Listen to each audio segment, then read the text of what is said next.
We look forward to the opportunity to make this thing work for all of us. I mean, that is a treasure that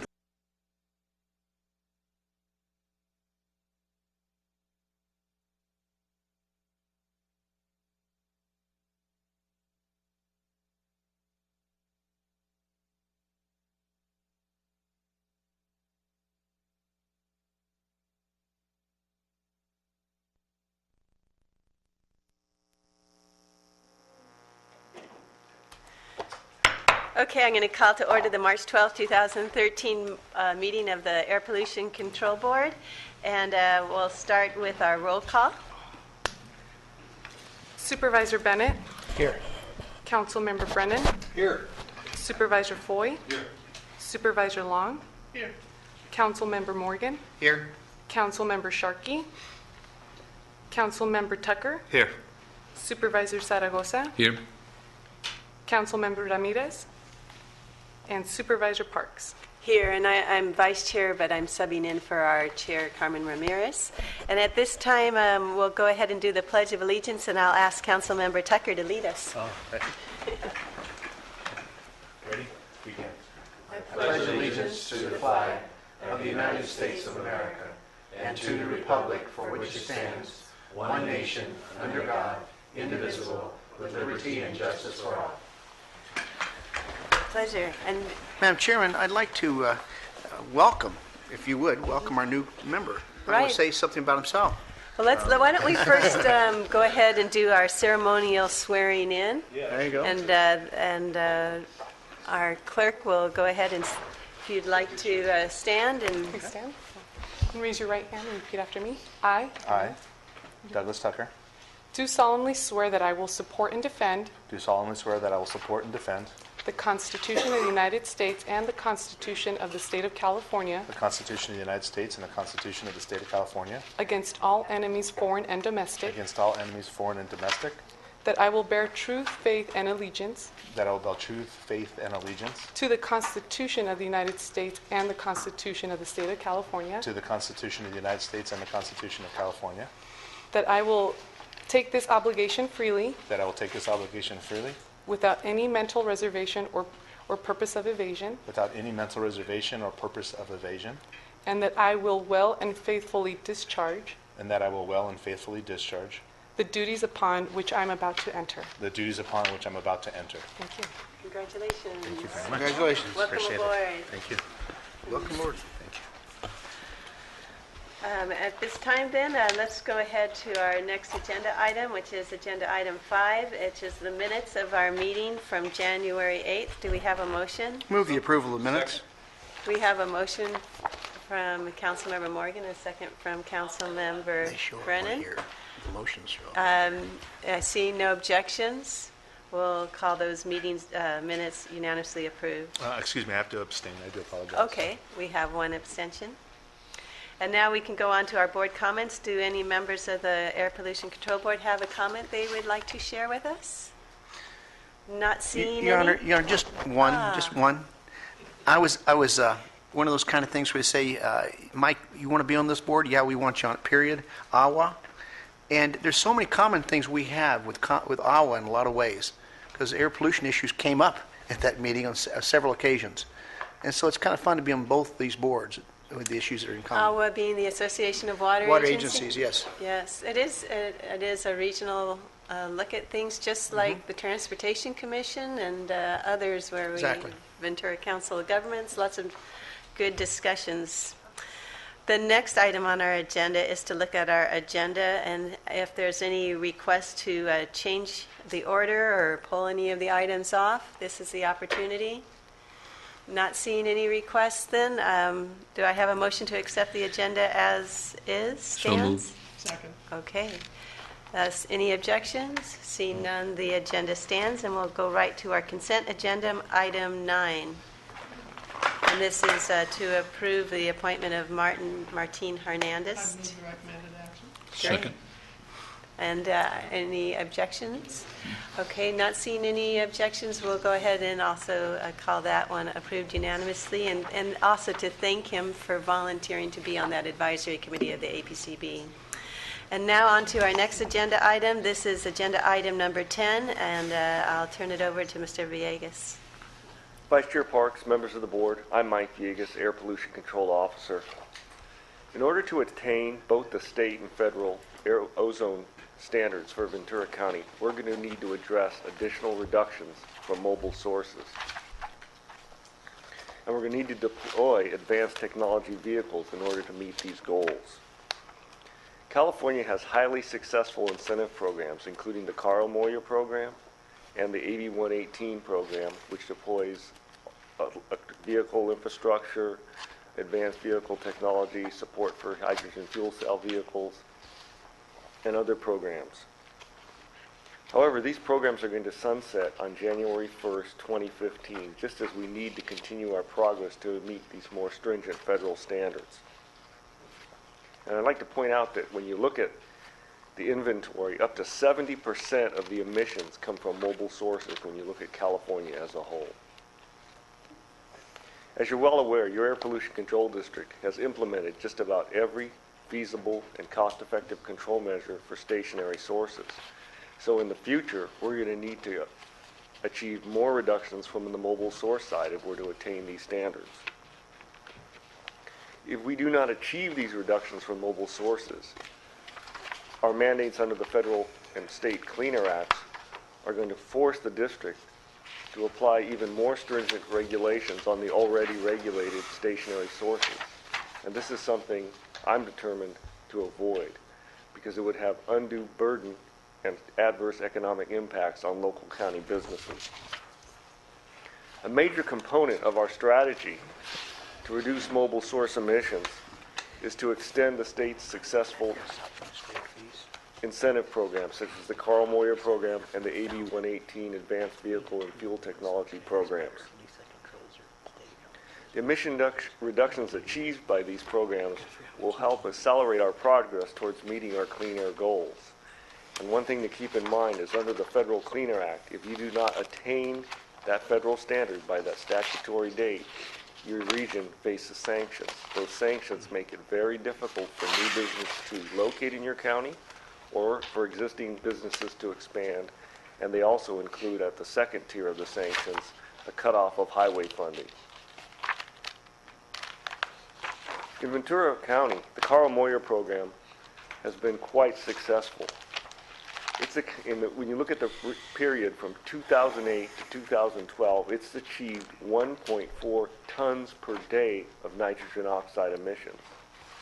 And when you look at that same period, that's 20% of all the emission reductions achieved in the county coming from the Carl Moyer program. I'd also like to point out that it's done a remarkable job reducing toxic diesel particulate emissions from diesel engines. The program has funded 100 fishing vessels, 209 agricultural pump engines, 66 on-road repowers and retrofits, mostly refuse collection vehicles, 45 pieces of off-road equipment, mostly construction equipment, and 239 new farm tractors have been deployed in this county. SB 11 and AB 8 are identical bills introduced into both houses of the state legislature, and they're designed to continue these programs out till January 1st, 2024. These programs are paid for by dedicated vehicle, vessel, tire fees, and smog abatement fees, and do not utilize any general fund monies from the state.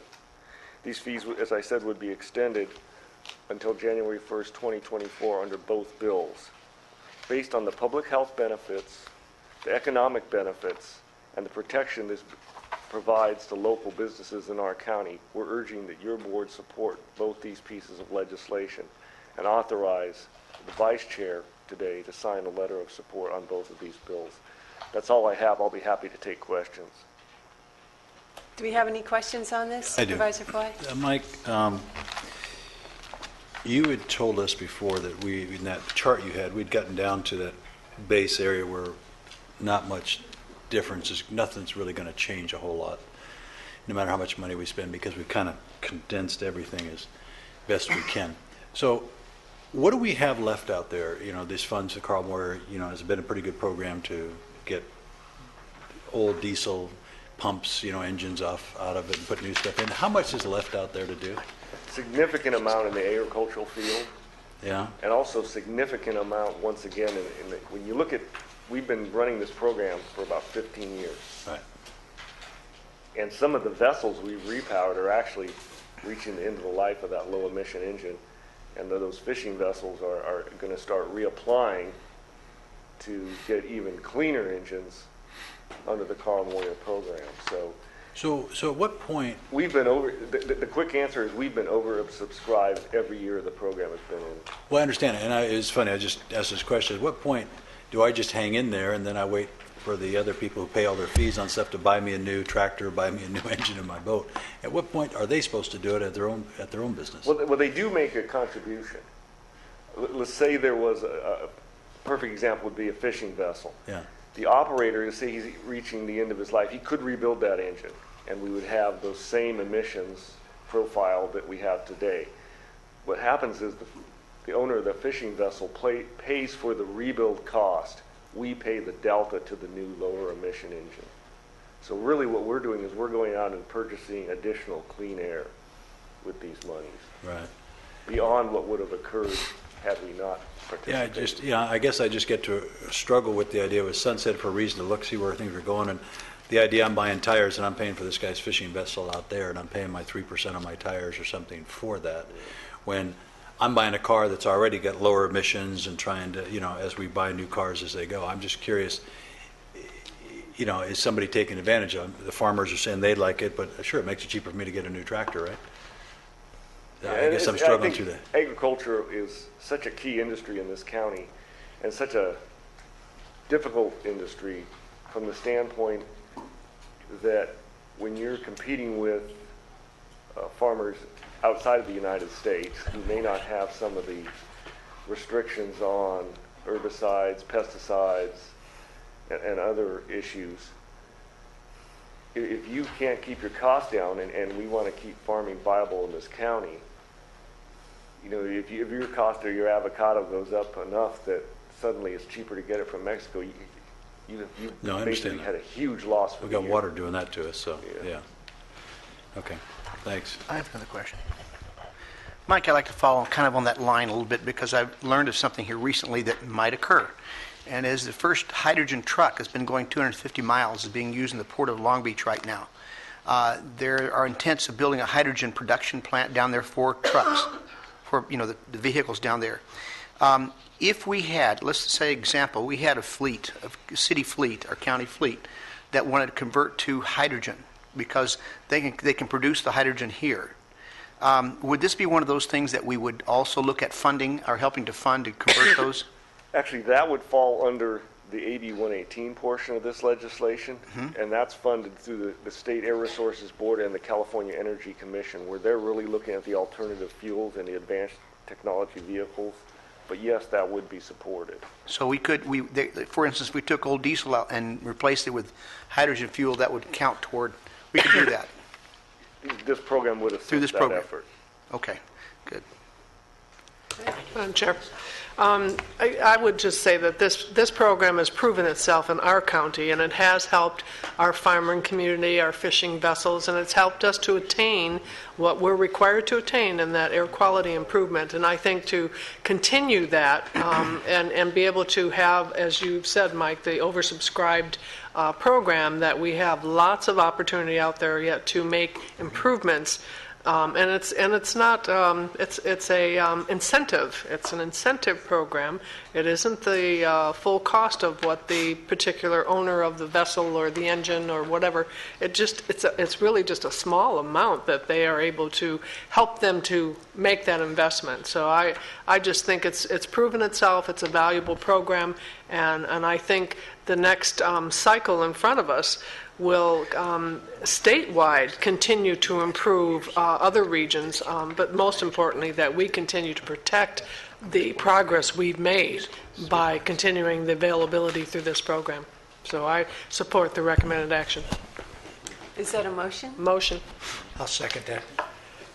Go ahead, Brian, you want to say something?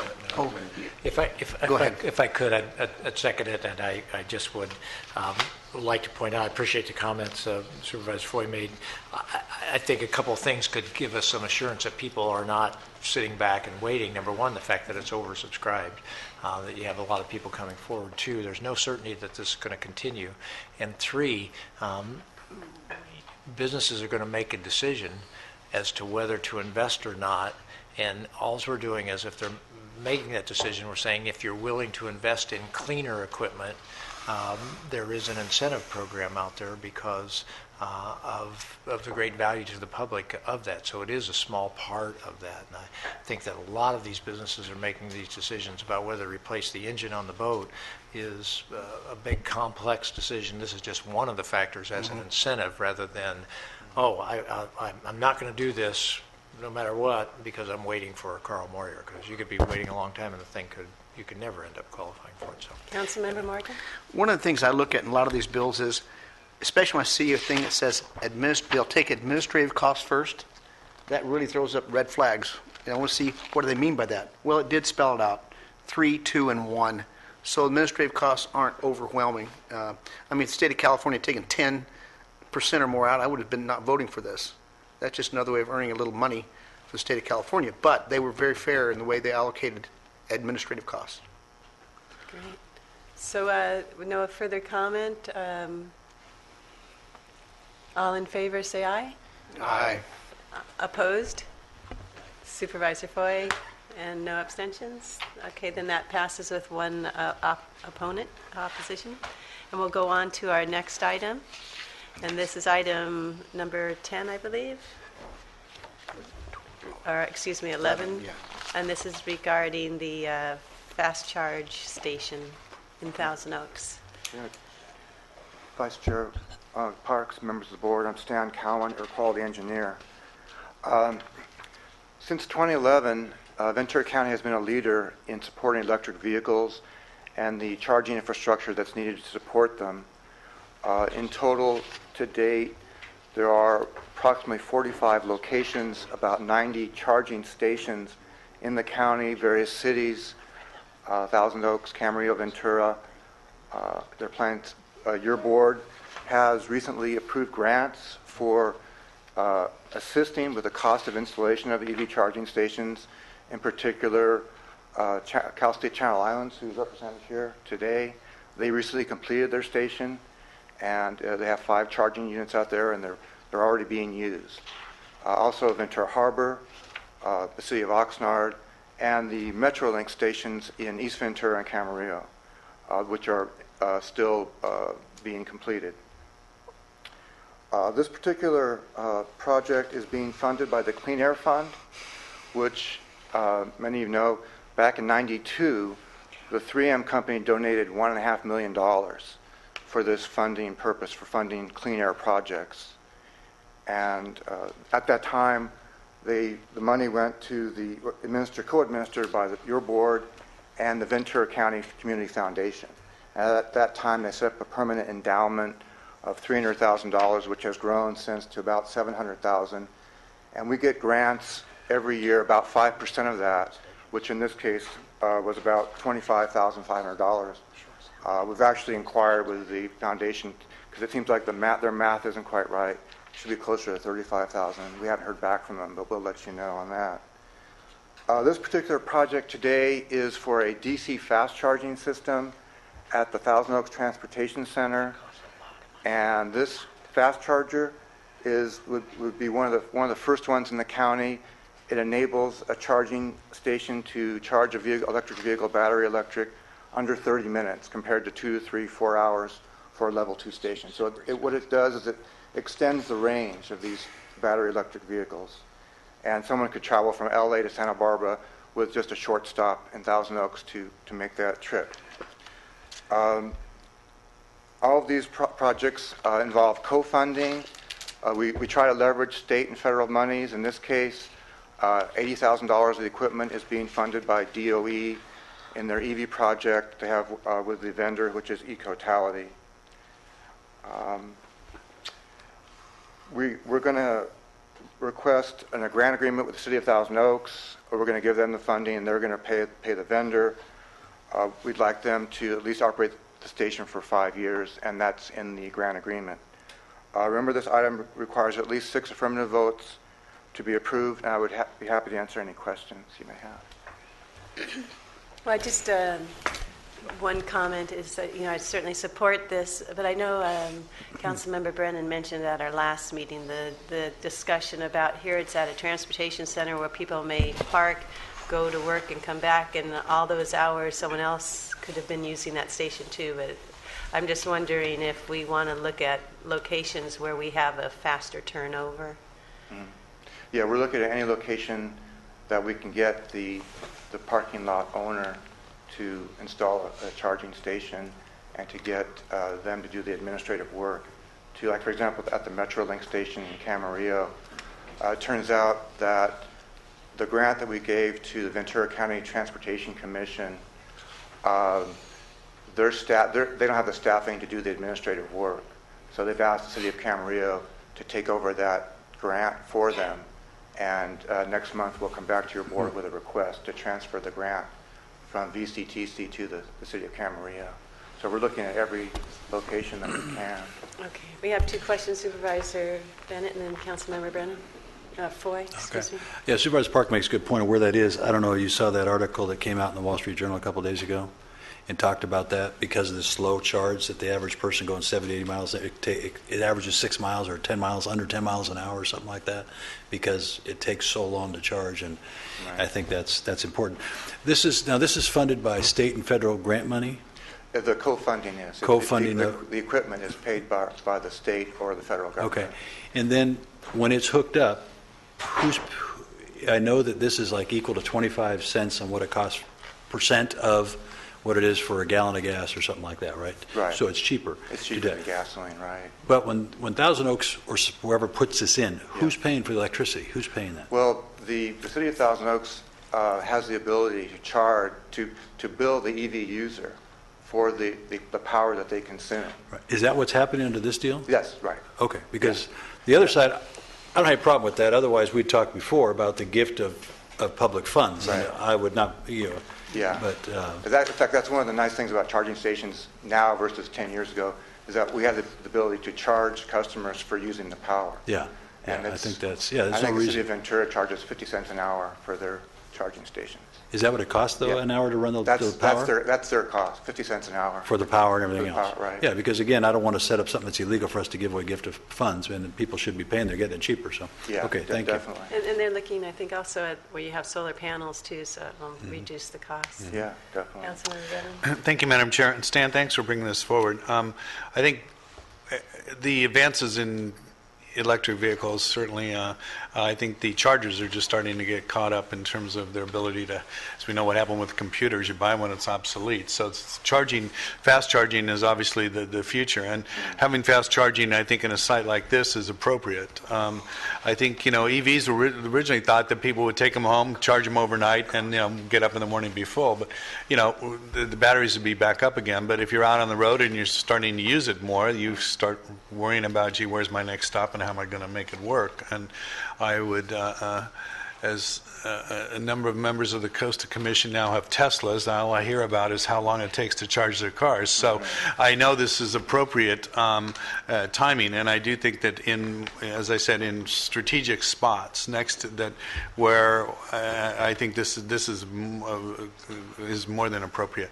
And Stan, I just want to comment. I want to thank you for working with the users group, the plug-in user group. I think those are the folks that are out there really pushing it. They're the guys that have their cars that says I can go 80 miles, but if I have the wind behind me and I lighten the load, I might get 112, and they get all excited about that stuff and write a blog for the next week about how they did it. But those are the folks that are really kind of helping advance this, and I know they're the ones that are kind of helping you decide the spots that this makes a difference. So. Thank you for the hard work, and I just hope that if there's another spot appropriate, we'll be able to maybe do that same thing, whether it's at a city in Ventura or it's city of Oxnard or somewhere along the 101 corridor. I think that's a big piece, which goes to Mr. Morgan's thoughts about the hydrogen highway. That was originally looked at from Los Angeles up to Santa Barbara, and then as a transition. If you're able to put that infrastructure in place, you give people the confidence to be able to use those vehicles and travel rather than just around town. So I think it's a great step in the right direction. Thank All you. right, with that, is that a motion? It is. Wait, I got one more comment. No. Go ahead. A couple things. I know that we're looking at putting that group in Camarillo at the VCTC, the station there. Yeah. How many units were you going to put in? 2 chargers there. Oh, just 2. Okay, Just that's 2. better. Because there's a whole bunch of them. That whole parking lot is packed. Well, yeah. And if you take away some, you've got to put some back in too, Right. to accommodate. Because we're right now working to try and get students on the other side of the bridge. Right. So we have more, it doesn't fill all the place up. So commuters can't ride, the trains. Right. So I'm glad you're saying 2. Just And then 2, yeah. the cost of the charger, the bigger charger, I know it's expensive, very expensive. Yes. But we're not paying for it, right? No. We're just paying for the part of the installation cost. Most of it's being paid for by DOE, the equipment cost, which is about $80,000. So we're just doing kind of co-funding for this one. Let me just say something. Reading that article also, too, you're going to have to put these a little bit more regular, because what I saw after 4 and 5 years, Toyota was saying those batteries that used to go 72 miles only go 58 miles. It's like your cell phone battery. It just Right. gets worse and worse Yeah. all the time. Right. And the expense to replace a battery is huge, and it's very pollutant to keep redoing these batteries. So at some point, they've got to be close enough so somebody can really use their cars, right? Yeah, and the new cars themselves have higher charging capabilities. They're at 6.6 kilowatts versus 3.3, so they actually can charge twice as fast as the older vehicles. So Yeah, that's- which is good. But I Yeah. mean, I thought the batteries last long, but after reading, Yeah. I guess they Yeah. don't last as long. Even Toyota said don't drive some of this because it can beat them up a little bit. So, Right. yeah, Yeah. okay. Thank you. All in favor, say aye. Aye. Any opposed? Okay, then that passes. Move on to our next item.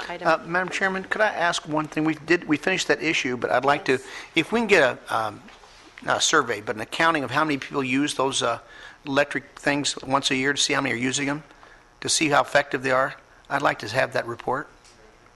Great, that'll be good feedback, won't it? And then now we'll go on then to item 12, and this is regarding human resources changes. Yes. Whenever we have a vacant position at the district, we review it to determine if we actually need to fill it. And we reviewed a vacant supervising chemist position, and we've determined that we're not going to need it to continue our monitoring activities in our monitoring division. The elimination of this position at this time is a prudent action to take because we were notified by the United States Environmental Protection Agency that the program that this supervising chemist was implementing may be eliminated within a year. Second, we're proposing to delete one supervising air quality specialist position, and this was part of the board-approved management reorganization, and this is the actual position that was vacated when we promoted a member of staff to the manager of planning, rules, and incentives division. These changes will not adversely impact our operations and will help ensure our continued financial health in the future. That's all I have. I'll be happy to take questions. Any comments? I was going to say, I'd love to push that motion. Man, you're my hero.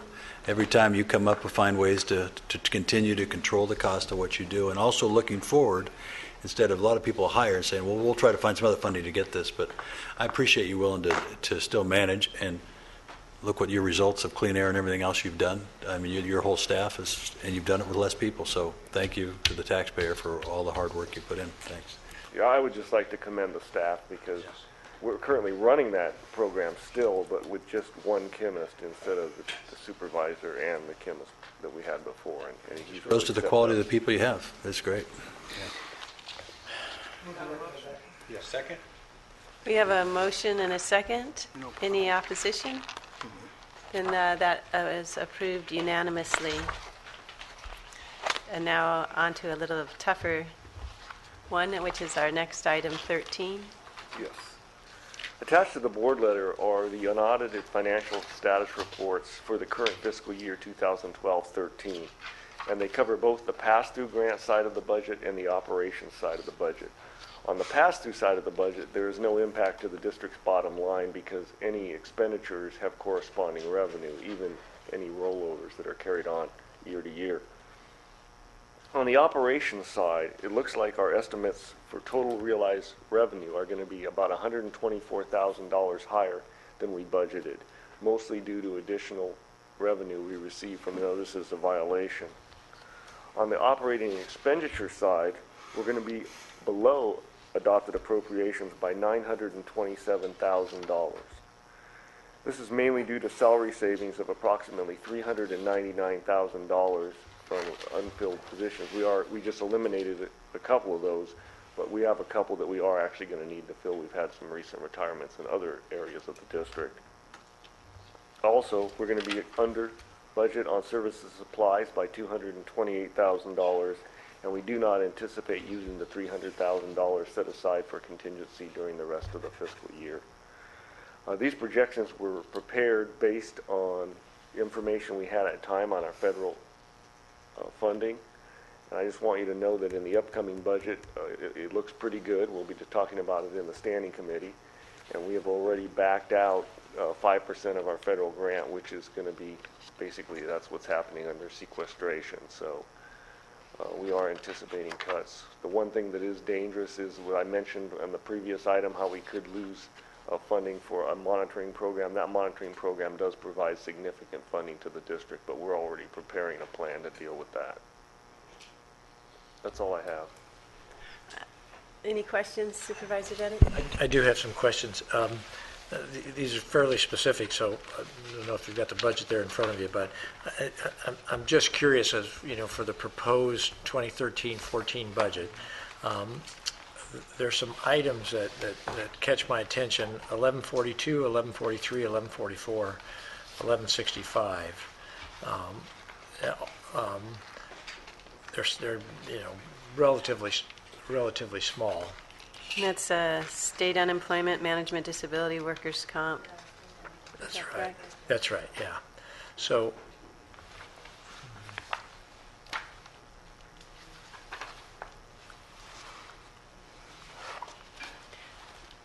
It's attachment 1.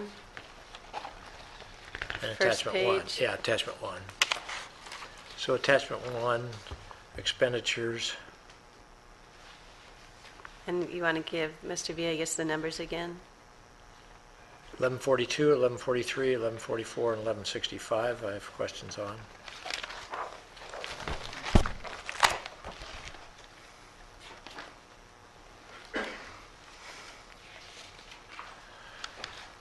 First page. And actually, let's just go with 1143 and 1144. The estimated fiscal year 2012-14, for example, for state unemployment is 5.7, and for management disability 3.4. Our proposed baseline stays high, in spite of the fact that in 2011-12 it was low also. Do you have that level of specificity, or is it somebody from budget that should be helping us with this? Right? Nancy Mendoza from Fiscal. That was provided by the CEO office. So the Okay, so information they was- gave you that number. That's Were they correct. aware of what our estimate was, and they still gave you that number? Yes, that's right. Okay, so they're asking you to do that. How about for workman's comp 1165? So in spite of the fact the estimate was 3099, they're still saying budget 7312. Actually, it went higher, and that was provided also by the CEO office. Okay, if I could go down to services and supplies, indirect services and supplies, 2158. Same thing, attachment 1, but 2158 under services and supplies. That would be that would be from our auditor controller's office, from Christine's office. So, That's the charges from the cost allocation plan that's prepared and filed every year with the state controller's office. I'd have to actually look and drill down as to what caused that particular that's why swing. it's significantly lower. Correct. Okay, all righty. Okay, I think that I have a few of those others, but I'm getting the basic drift here. Great, thank you. Thank you. Are there other questions regarding the proposal? I have one also. as Supervisor Foy was complimenting you about looking forward, that's important too, and seeing what's going to happen. But in your report, it says it's important to note that these positions will be filled in the near future. And are you confident that you have the funding to be Yes, able we to are. fill these positions Yes, in there the are a few. future? We have we generally have about 1.25 full-time equivalent working on rule development, and then the one who retired brought us down to about 1/4 of an FTE. Mr. Cowan runs our school bus program. He writes rules. He observes source tests for our compliance group. Leaves him about 1/4 of his time to work on rule development, and we've got some rules to do, so we're going to have to fill that vacancy. And we have funding to cover that. He just doesn't sleep, is that? Okay, so I just wanted to have that assurance as we move forward that you're looking at having the revenue for the positions you need, because I know it's difficult and that you have to limit the amount of positions that you have because of the funding. Okay. Are there any other questions? And if not, a motion? I move it to receive and file. Second. Okay, we have a motion and a second. Okay, seeing no objections, then we'll call that one unanimously approved also. And now move on to item number 14, is it? Yes, which is our public comment. Are there any members of the public who wish to comment at this time? You're most welcome to come on down. Okay, not seeing any, then I think that concludes our meeting. So I will call the meeting adjourned. And we do have a standing committee meeting that follows directly